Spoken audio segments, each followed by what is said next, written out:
Hello बच्चों, मैं महेंद्र कुमार स्वागत करता हूँ आपका इस वीडियो में। बच्चों देखिए, पिछली वीडियो में हमने प्रश्नावली ये प्रायिकता इसके 19 क्वेश्चन कंप्लीट कर लिए थे। आज की वीडियो में हम आगे के सारे क्वेश्चन कंप्लीट करने वाले हैं। आज इस प्रश्नावली ये सारे क्वेश्चन हम इस वीडियो में करने वाले हैं और क्वेश्चन अपने हैं इसमें 20, 21, 22, 25 तक जो क्वेश्चन है वो सारे हमें आज ही इसी वीडियो में करने हैं। तो चलिए समय खराब ना करते हुए देखते हैं क्वेश्चन को। क्वेश्चन मैंने बोर्ड पर लिख रखा है, ये क्वेश्चन नंबर 20 है। क्वेश्चन नंबर 20 देखिए क्वेश्चन क्या कहता है। मान लीजिए आप एक पासे को आकृति में दर्शाए, आकृति इधर बच्चों में और लेते ना, आकृति में दर्शाए आयताकार क्षेत्र में, ये आकृति है आयताकार क्षेत्र है, इसमें यादृच्छिक रूप से गिराते हैं। इसको गिराते हैं पासे को। इसकी क्या प्रायिकता है कि वह पासा 1 मीटर व्यास वाले, 1 मीटर व्यास वाले जो ये वृत्त है ना, इसकी बात कर रहा है। इसका बच्चों हमें व्यास दे रखा है, ये जो आपको दिख रहा है इसका ये व्यास है, ये 1 मीटर व्यास वाले वृत्त के अंदर गिरेगा। यानी कि हमें जो ये पासा जो हम डाल रहे हैं वो इस 1 मीटर व्यास वाले वृत्त के अंदर ही गिरेगा कि इसकी हमसे प्रायिकता पूछी गई है। तो ध्यान दीजिए, अपन को दे रखा है वृत्त का व्यास। वृत्त का क्या दे रखा है बच्चों? व्यास दे रखा है 1 मीटर।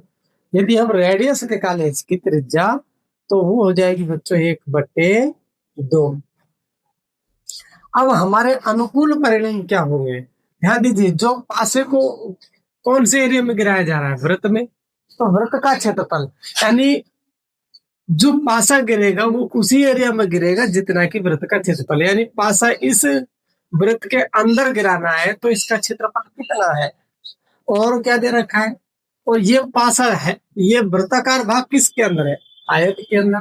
तो कहने का मतलब ये है, जो पासा वृत्ताकार एरिया में गिराया जा रहा है वो तो है हमारा अनुकूल परिणाम, लेकिन जो ये आयताकार भाग है टोटल क्षेत्रफल, कुल क्षेत्रफल तो आयत का क्षेत्रफल ही होगा, कुल क्षेत्रफल, और कुल क्षेत्रफल ही हमारा कुल परिणाम होता है। तो चलिए बच्चों, हमें निकालना है, इसकी प्रायिकता निकालनी है। तो चलिए प्रायिकता का सूत्र निकालेंगे। तो पहले तो हम ले लेते हैं अनुकूल परिणाम। अनुकूल जो परिणाम होगा बच्चों हमारा होगा वृत्त का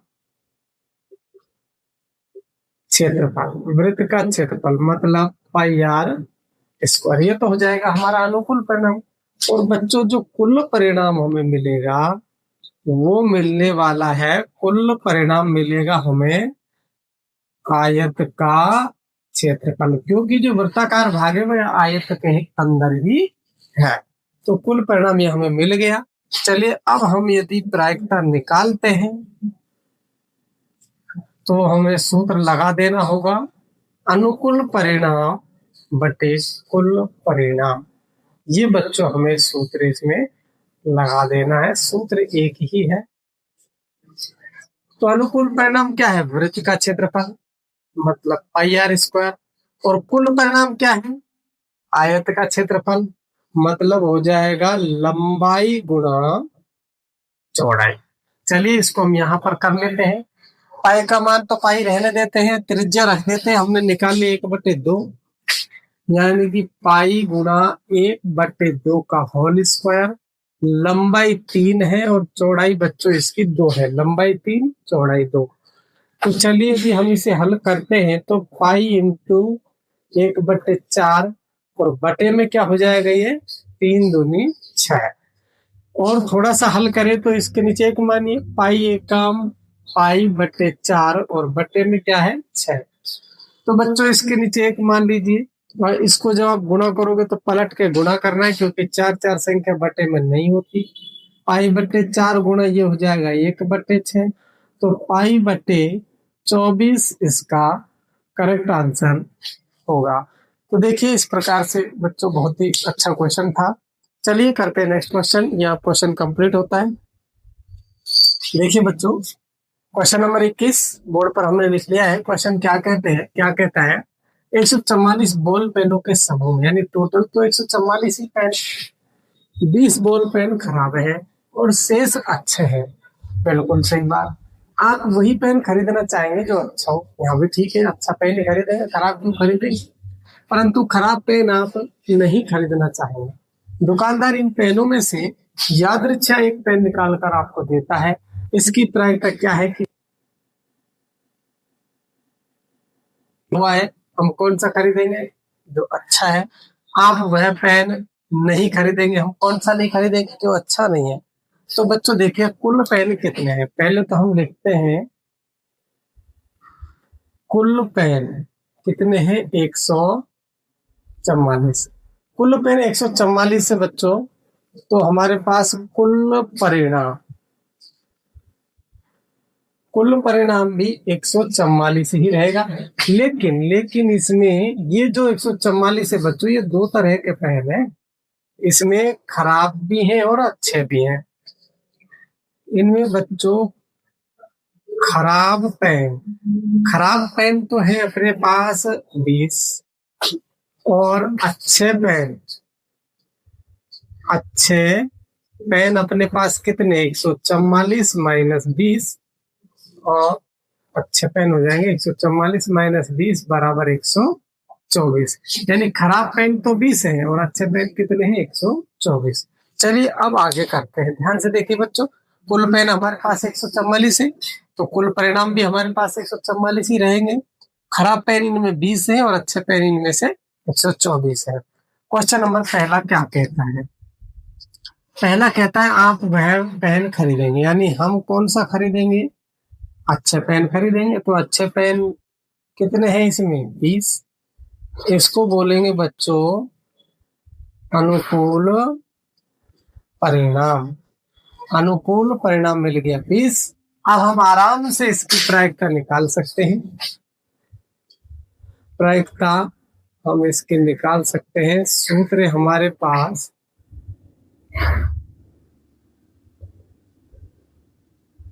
अनुकूल परिणाम बटे कुल परिणाम। अनुकूल तो 20, कुल 144, काट दीजिए।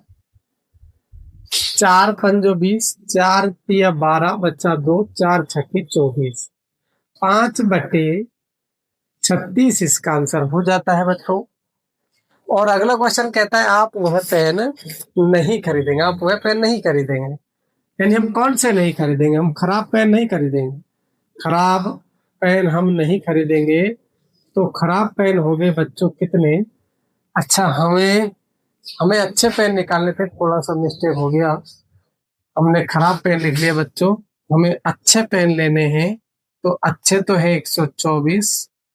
अच्छे पेन 124 है, तो 124 यहाँ पर थोड़ा सा ये अपन ने मिस्टेक कर दिया।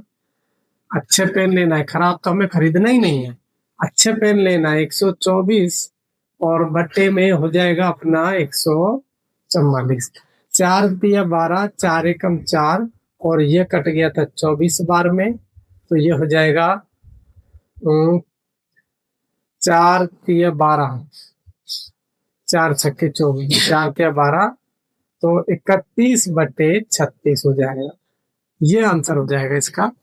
थोड़ा सा मिस्टेक हो गया, चलिए कोई बात नहीं। अब क्वेश्चन क्या कह रहा है, आप वह पेन नहीं खरीदेंगे। हम कौन सा नहीं खरीदेंगे, जो खराब होंगे उनको हम नहीं खरीदेंगे बच्चों। तो वो हमारे पास हुए 20। ये यहाँ पर हो जाएगा हमारा अनुकूल परिणाम। अनुकूल परिणाम हो गया 20, और हम बच्चों इसकी प्रायिकता आराम से निकाल सकते हैं। अनुकूल परिणाम बटे कुल परिणाम। 4 पंजो 20, 4 से इसको हम काट रहे हैं तो ये 36 आ रहा है। 5/36 इसका राइट आंसर हो जाएगा। तो देखिए बच्चों, आप इस प्रकार से इस क्वेश्चन को कर सकते हो। बहुत ही आसान था।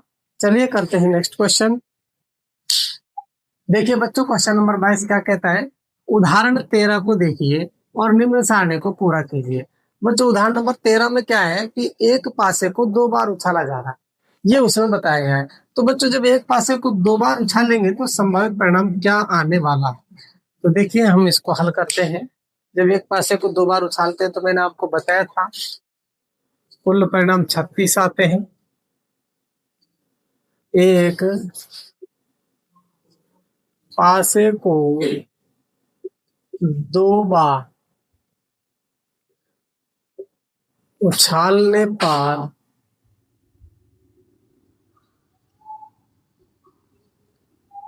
संभावित परिणाम कितने आएंगे बच्चों? 36 आएंगे। इसी को हम कहेंगे बच्चों कुल परिणाम। कुल परिणाम 36। अब वो किस प्रकार से आने वाले हैं उसको मैं आपको बता देता हूँ। देखिए टोटल 36 परिणाम किस प्रकार से होने वाले हैं। यहाँ पर हम लिखते हैं 1 2 3 4 5 6। इधर भी 1 2 3 4 5 6। इस प्रकार से मैंने आपको बता रखा है। आराम से आप 36 परिणाम बना लोगे। इस तरीके से आप कोई गलती नहीं कर पाओगे।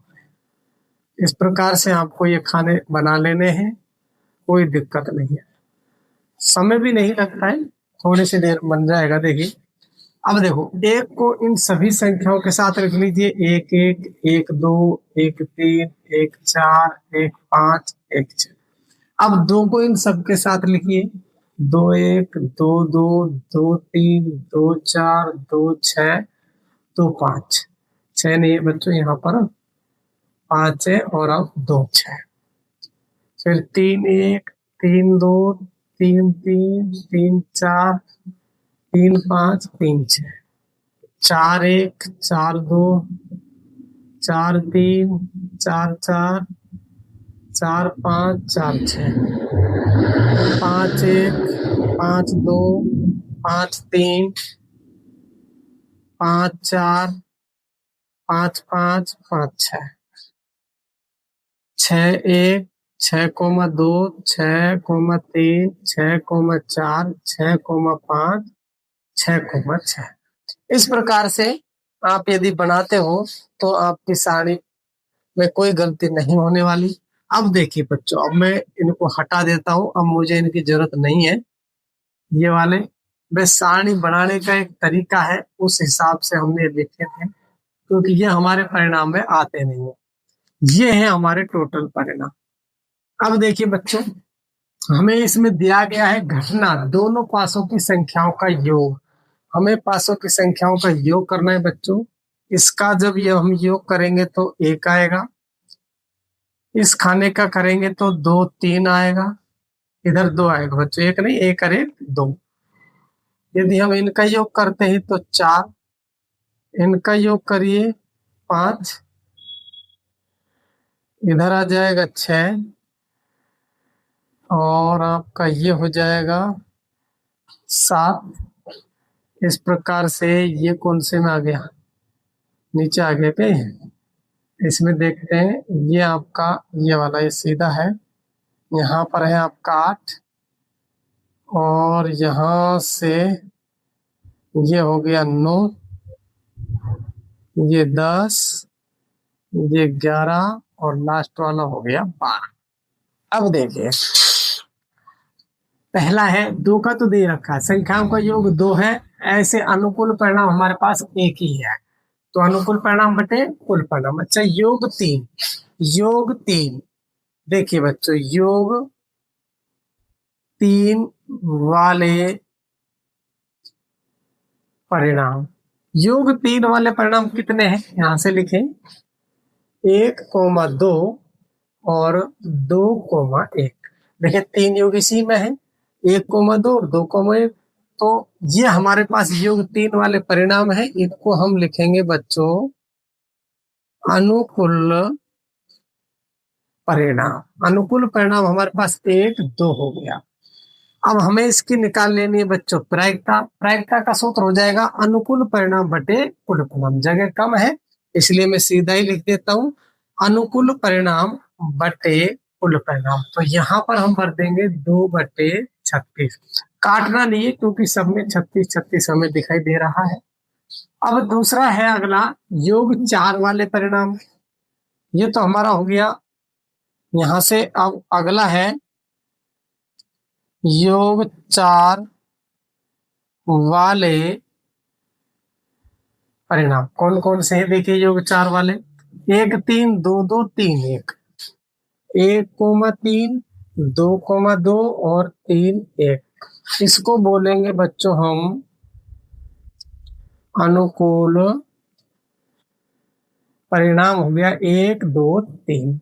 इसी प्रकार से यदि हम प्रायिकता की बात करते हैं तो ये हो जाएगा 3/36। कितना हो जाएगा बच्चों? ये 3/36। यदि अब आप देख पा रहे हो तो आपको समझ में आ रहा होगा।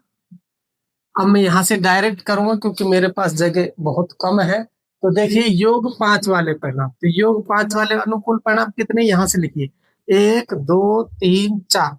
योग 5 वाले अनुकूल परिणाम 4 है, कुल परिणाम 36। इसी प्रकार से योगफल 6 देखेंगे। योगफल 6 1 2 3 4 5, 1 2 3 4 5। तो योग फल 36 के 5 परिणाम अनुकूल हो गए, कुल हो गए 36। चलिए योग 7 का, चलिए 1 2 3 4 5 6। तो योग 7 प्राप्त वाले अनुकूल परिणाम 6, कुल परिणाम हो गए 36। 8 का लिखा हुआ है। योगफल 9 देखिए, योगफल 9 इसी में है, तो गिनिए 1 2 3 4। तो अनुकूल परिणाम मिले 4, कुल परिणाम हो गए 36। इसी प्रकार से योगफल 10 देखिए, 10 योगफल यहाँ पर है 1 2 3। तो ये हो जाएगा 3/36। और योगफल 11 वाला परिणाम 1 2, तो ये हो गया 2/36। और योग 12 वाला परिणाम तो एक ही है। तो इस प्रकार से आपकी ये सारी कंप्लीट हो जाती है बच्चों। हमने कौन कौन सी भरी है? ये वाली, ये वाली, ये वाली और ये पहले से थी। ये वाली सारी हमने खाली जगह थी जो कंप्लीट भर दी है। तो क्वेश्चन में उदाहरण को देखिए, निम्न सारणी को पूरा कीजिए। सारणी को हमने कंप्लीट कर दिया है। अब यहाँ पर हमने जगह बचा ली क्वेश्चन नंबर दूसरे के लिए। क्वेश्चन नंबर दूसरा क्या कहता है? एक विद्यार्थी ये तर्क देता है कि यहाँ कुल 11 परिणाम है। बच्चों देखिए, विद्यार्थी ने क्या तर्क दिया? यहाँ पर कुल 11 परिणाम है। कौन कौन से? ये 2 3 4 5 6 7 8 9 10 11 12। ये टोटल कितने परिणाम है? 11 है। गिनिए 1 2 3 4 5 6 7 8 9 10 11। ये कह रहा है कि जो योगफल वाले जो टोटल परिणाम है वो 11 है। ऐसा इसने कहा है। कौन से गिने इसने? ये वाले परिणाम गिने कि भाई ये टोटल 11 परिणाम है। तो बच्चों ये बिल्कुल भी सही नहीं बता रहा है। टोटल परिणाम 11 नहीं है, ये तो योगफल वाला है। टोटल परिणाम तो हम यहाँ से लेंगे कुल परिणाम, तो वो कितने होंगे? 36 होंगे। इन्होंने ये वाले परिणाम लिए हैं जो हमारे परिणाम नहीं है। फिर कह रहा है अतः प्रत्येक की प्रायिकता 1/11 है। तो बच्चों 1/11 तो हो ही नहीं सकती, क्योंकि हमने जब इसको हल किया है तो यहाँ पर हमारे पास 1/11 किसी में भी नहीं। और देखिए बच्चों, हमने तो ये वाले मान ही तो हल किए हैं। ये वाला मान बुक में दे रखा है, ये तो हमने किए ही नहीं, ये तो पहले से दे रखे। तो जाहिर सी बात है, जब किताब में जो क्वेश्चन में भरा हुआ है उसी में 1/11 नहीं है, तो हम कह सकते हैं यहाँ पर किसी भी घटना की प्रायिकता 1/11 नहीं हो सकती। तो हमसे कह रहा है, तो ये कैसा कथन है? यह है असत्य कथन है। यह है असत्य कथन है। कारण पूछ रहा है। कारण में क्या लिख देना है? यहाँ पर कुल परिणाम, यहाँ कुल परिणाम 36 है और प्रत्येक की प्रायिकता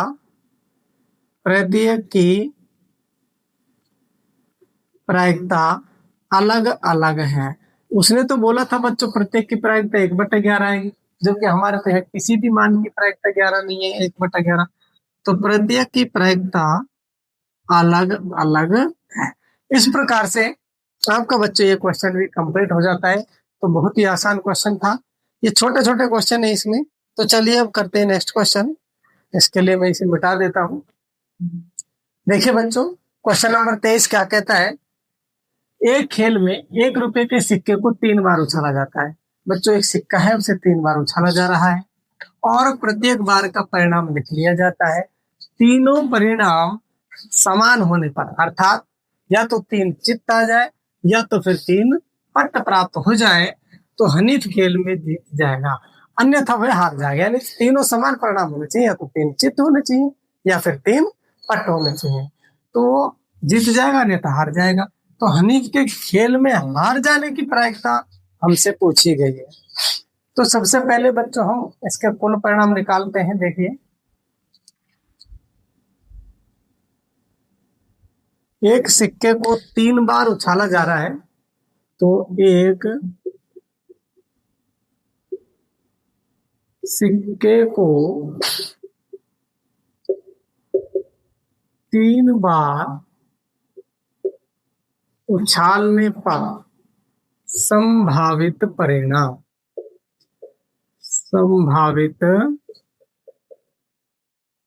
कितने होंगे? पहले हम निकाल लेते हैं। जब एक सिक्के को 3 बार उछालते हैं तो संभावित परिणाम कितने होंगे? देखिए बच्चों, आपको ये 4 बार हेड लिख लेना है, 4 बार हेड लिख लेना है, और बच्चों 4 बार टेल लिख लेना है। ये ट्रिक से करना है आपको, ट्रिक से करोगे तो आप गलती नहीं कर पाओगे। 4 बार हेड, 4 बार टेल। हेड का मतलब होता है चित्त, टेल का मतलब होता है। अब दोनों को 2-2 बार लिखिए, 2-2 बार, 2 बार हेड, 2 बार टेल, 2 बार हेड, 2 बार टेल। अब एक एक बार लिखिए, 1 बार हेड, 1 बार tail, head tail, head tail, head tail. तो टोटल परिणाम कितने हुए? 1 2 3 4 5 6 7 8। तो कितने संभावित परिणाम बने? 8 संभावित परिणाम बन गए बच्चों। ये हमें मिल गए कुल परिणाम। तो बच्चों, ये मैंने बेसिक क्लास में बहुत अच्छे से आपको समझाया है। एक सिक्के को 3 बार उछालने के जो परिणाम आते हैं, इस पर बड़ी विस्तार से मैंने चर्चा की। आप बेसिक क्लास में जाकर देख सकते हो। तो कुल परिणाम हमें मिले 8। अब क्वेश्चन क्या कहता है? क्वेश्चन कह रहा है नीच के हार जाने की प्रायिकता हमसे पूछी गई है। तो बच्चों, तीनों परिणाम समान होने पर तो हनीफ खेल में जीत ही जाएगा। इसमें समान है, इससे भी जीतेगा हनीफ, इससे भी जीतेगा। तो फिर ये जो बच गई शेष, इन्हीं से हनीफ खेल में हारेगा। तो हारने वाले परिणाम कौन से बच्चों? हारने वाले परिणाम कौन कौन से मिले? हमें मिल गए head head tail, head tail head, फिर हेड डबल टेल, फिर tail double head, tail head tail, और डबल टेल। ये हमें मिल गए कितने? 1 2 3 4 5 6। ये हमें मिल गए अनुकूल परिणाम। अनुकूल, ये तो हमारे अनुकूल परिणाम तो यही हो जाएंगे, क्योंकि हमें तो इनसे तो जीत रहा है, ये तो हमारे कोई काम का ही नहीं है। हमारे काम के अंदर बस ये है, तो हमारे अनुकूल तो यही हुआ ना, अनुकूल परिणाम। अनुकूल परिणाम हो गए। अब हनीफ के खेल में हारने की प्रायिकता हमें निकालनी है। हनीफ के हारने की प्रायिकता हमें निकालनी है। हनीफ हारेगा, यानी प्रायिकता निकालनी, हनीफ हारेगा। कौन कौन से परिणामों से हारेगा? इसका सूत्र पहले हम लगा देते हैं। अनुकूल परिणाम बटे, लिख दीजिए, कुल परिणाम।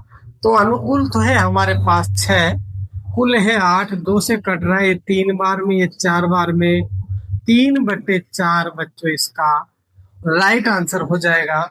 तो देखिए बच्चों, बहुत ही शानदार और जबरदस्त क्वेश्चन था। इसमें आप ये ट्रिक से इसी प्रकार से बनाओगे तो शायद मैं समझता हूँ आप गलती नहीं कर पाओगे। ये आप अच्छे से वैसा आपको सीख लेना है। इस प्रकार से ये हमारे कुल परिणाम मिल गए। हारने वाले 6, तो 6/8, 3/4 इसका कंप्लीट आंसर हो जाता है। तो चलिए बच्चों, करते हैं क्वेश्चन नंबर 23 नहीं 24।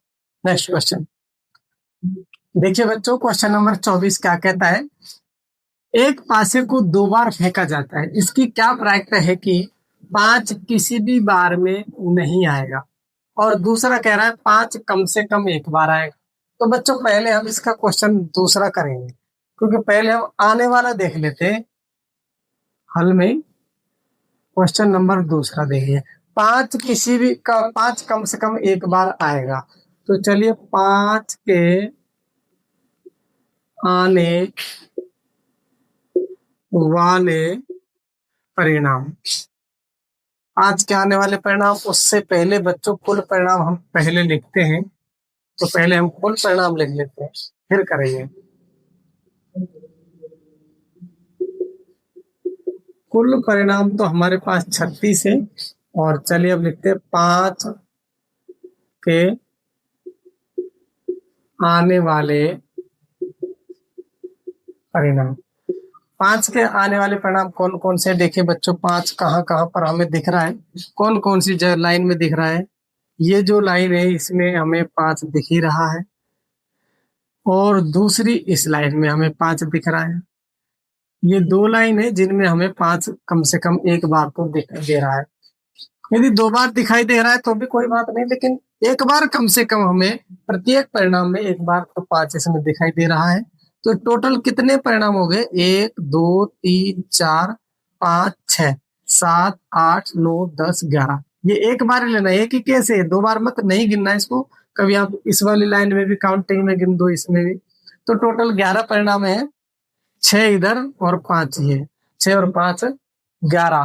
तो पांच के आने वाले परिणाम चित्र से ही मैं बता रहा हूं। तो पांच के आने वाले परिणाम बच्चों हो गए 11। इसको बोलेंगे हम अनुकूल परिणाम। अनुकूल परिणाम हमारे तो अनुकूल परिणाम 11 ही हो जाएंगे, क्योंकि इन्हीं में दिखाई दे रहा है। तो चलिए इसकी हम प्रायिकता निकालते हैं। सूत्र हो जाएगा अनुकूल परिणाम बटे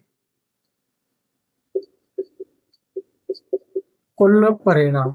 अनुकूल परिणाम तो 11 हो गए, कुल परिणाम 36। इस प्रकार से इसका आंसर ये कंप्लीट हो जाता है।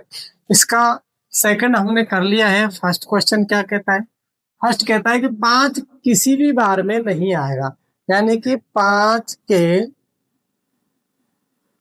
नहीं आने वाले परिणाम। पांच कौन कौन से में नहीं दिखाई देगा बच्चों, आपको दिखना है, समझ जाना है। तो देखिए टोटल तो 36 है, 36 में से ये वाले 11 हटा दो, बाकी ये जो बच गए शेष, इनमें पांच नहीं दिखेगा। तो 36 में से यदि हम 11 कम कर दें तो बच्चों आपके 25 परिणाम ऐसे हो जाते हैं जिनमें पांच एक बार भी नहीं होगा। जी बचे हुए हैं, या तो आप इनको काउंट करके 25 लिख दीजिए, या फिर इस प्रकार से घटा करके लिख दीजिए। तो ये हमें मिल जाएगा अनुकूल, अनुकूल परिणाम हो गया 25। और बच्चों इसकी यदि हम प्रायिकता की बात करते हैं तो अनुकूल परिणाम बटे कुल परिणाम इसका राइट और कंप्लीट आंसर हो जाएगा बच्चों। इस प्रकार से आपका ये क्वेश्चन कंप्लीट होता है। बड़ा आसान क्वेश्चन था, छोटे छोटे क्वेश्चन है। तो चलिए करते हैं नेक्स्ट क्वेश्चन। देखिए बच्चों, क्वेश्चन नंबर 25 क्या कहता है, निम्न में कौन से तर्क, निम्न में कौन से तर्क सत्य हैं और कौन से तर्क असत्य हैं, सकारण उत्तर दीजिए। हमसे कह रहा है, हमें दो तर्क दिए गए हैं, कौन सा तो सत्य है और कौन सा असत्य है, कारण के साथ उत्तर देना है। यदि दो सिक्कों को एक साथ उछाला जाता है तो इसके तीन संभावित परिणाम, दो चित्त, दो पट या प्रत्येक एक बार आता है। अतः इनमें से प्रत्येक परिणाम की प्रायिकता 1/3 है। तो चलिए देखिए क्वेश्चन, यदि दो सिक्कों को एक साथ उछाला जाता है तो इसे हम एक बार हल करते हैं। दो सिक्कों को एक साथ उछालना है। देखिए, दो सिक्कों को एक साथ उछालने पर संभावित परिणाम, तो देखिए कौन कौन से संभावित परिणाम बनेंगे बच्चों। हेड हो सकता है, हेड टेल हो सकता है, टेल हेड हो सकता है और टेल टेल हो सकता है। ये बच्चों हमने बेसिक क्लास में बड़े अच्छे से वहां पर अध्ययन किया था। चार परिणाम, जब एक सिक्के को दो बार उछालते हैं तो चार परिणाम होते हैं, क्यों होते हैं, सारा कुछ डिटेल से वहां पर बताया गया है। आप पहले बेसिक क्लास देखिए, आपको ये बहुत अच्छे से समझ में आएगा। तो बच्चों, जब हम एक सिक्के को दो सिक्कों के एक साथ उछालते हैं तो समय परिणाम चार आते हैं। इसको बोल देंगे बच्चों हम अनुकूल परिणाम। अनुकूल परिणाम कितने मिले? चार। देखिए क्वेश्चन ने क्या कहा, यदि दो सिक्कों को एक साथ उछाला जाता है तो इसके तीन संभावित परिणाम, दो चित्त दो पट। बिल्कुल देखिए, दो चित्त है और दो पट है, यहाँ तक तो ठीक है। और प्रत्येक एक बार, प्रत्येक एक बार का मतलब एक बार हेड, एक बार टेल, फिर टेल और हेड। प्रत्येक एक बार को इसने एक ही परिणाम माना है, तो इसने मान लिया दो चित्त दो पट और प्रत्येक एक बार। एक ये माना इसने, दूसरा ये माना है, दूसरा ये माना है, यानी इसमें एक दो और तीन, टोटल इसने तीन परिणाम माने हैं, जबकि ऐसा नहीं है। ये सब अलग अलग परिणाम है, सब अलग अलग परिणाम है, तो कुल चार परिणाम होंगे बच्चों। कुल परिणाम कितने होंगे? चार। और प्रत्येक की प्रायिकता की जब बात करते हैं तो 1/3 नहीं आएगी बच्चों। प्रत्येक की प्रायिकता यदि हम निकालें, प्रत्येक की प्रायिकता हम निकाल लेते हैं। प्रत्येक की प्रायिकता बच्चों 1/4 आएगी। देखो, इसकी प्रायिकता भी 1/4 होगी, इसकी भी 1/4 होगी, इसकी प्रायिकता भी 1/4 और इसकी प्रायिकता भी 1/4। तो टोटल परिणाम तो चार है ना। ये अनुकूल परिणाम ये एक ही है, इसमें तो 1/4, ये भी एक 1/4, तो प्रत्येक की प्रायिकता 1/4 होगी। और ये कह रहे हैं कि प्रत्येक की प्रायिकता 1/3 है, तो हम लिख देंगे अतः यह असत्य कथन है। तो पहला है, तो इसमें लिख देंगे, हम पहला क्वेश्चन कर रहे हैं, यह है असत्य कथन है। तो हमने कारण बताया, प्रत्येक की प्रायिकता 1/4 होगी, इसका कारण दे दिया है। और अनुकूल परिणाम इसके, ये अनुकूल नहीं बच्चों, कुल परिणाम है। ये कभी मिस्टेक हो जाता, ये कुल परिणाम है, क्योंकि संभावित परिणाम चार है, तो ये कुल परिणाम हमें मिले। और प्रत्येक की प्रायिकता 1/4 होगी, क्योंकि प्रत्येक का अनुकूल परिणाम एक एक है। इस प्रकार से असत्य कथन है। चलिए क्वेश्चन नंबर दूसरा क्या कहता है, क्वेश्चन दूसरा इधर कर लेते हैं। यदि एक पासे को फेंका जाता है तो इसके दो संभावित परिणाम, एक विषम संख्या एक सम संख्या आती है, अतः विषम संख्या ज्ञात करने की प्रायिकता। तो बच्चों, एक पासे को फेंकने पर, मैं लिख देता हूं यहां पर, एक पासे को फेंकने पर संभावित परिणाम, संभावित परिणाम बच्चों कौन कौन से हो जाएंगे? संभावित परिणाम 1 2 3 4 5 6, ये हमारे पास संभावित परिणाम मिले कितने? 6। तो ये हमारे पास कुल परिणाम मिल गए, कुल परिणाम मिल गए 6। हमसे क्या कह रहा है बच्चों? विषम संख्या ज्ञात करने की प्रायिकता ज्ञात करो। तो बच्चों, विषम संख्याएं हैं कितनी है? विषम संख्याएं, तो विषम संख्याएं 1 3 5, 1,3,5, ये हमें मिल गए अनुकूल परिणाम। अनुकूल परिणाम मिल गए 3। अनुकूल परिणाम कितने मिले? 3। तो बच्चों, अब हम इसकी निकाल लेते हैं प्रायिकता। प्रायिकता यहीं पर ही निकाल देता हूं, चलिए इधर उधर क्यों निकालें। प्रायिकता यदि हम निकालते तो अनुकूल परिणाम 3, कुल परिणाम 6, 3 से कट गया एक बार में, 3 से कट गया दो बार में, 1/2 इसका राइट आंसर हो जाएगा बच्चों। यदि आप इस प्रकार से क्वेश्चन करते हो तो आपका एक आधा नंबर नहीं काट सकता एग्जामिनर। इस प्रकार से, इस तरीके से आपको क्वेश्चंस करने हैं। बहुत ही आसान क्वेश्चन, छोटे छोटे क्वेश्चन है। तो चलिए देखिए बच्चों, ये वीडियो आज इस वीडियो को यहीं तक ही रहने देते हैं, और इसी वीडियो के साथ हमारे ये पूरा चैप्टर उदाहरण प्लस बेसिक क्लासेस और सारी वीडियो 4-5 लगभग इसकी वीडियो हो गई, तो ये प्रश्नावली आज हमारी कंप्लीट होती है। अब हम अगली प्रश्नावली 6 डालने वाले हैं, क्योंकि कुछ बच्चों के कमेंट्स आ रहे हैं हमारे पास, वो कह रहे हैं सर 6 क्लास प्रश्नावली 6 एक्सरसाइज की आप वीडियो डालिए। तो देखिए बच्चों, ये तो अपनी प्रश्नावली कंप्लीट हो चुकी है। अब जो अगली वीडियो होगी हम उसमें 6 क्लास की वीडियो अवश्य डालेंगे। तो देखिए बच्चों, यदि आपको हमारी वीडियो आपको पसंद आती है तो आप हमारे चैनल को सब्सक्राइब करें, लाइक करें। थैंक यू, धन्यवाद। मिलते हैं नेक्स्ट वीडियो में। Bye bye.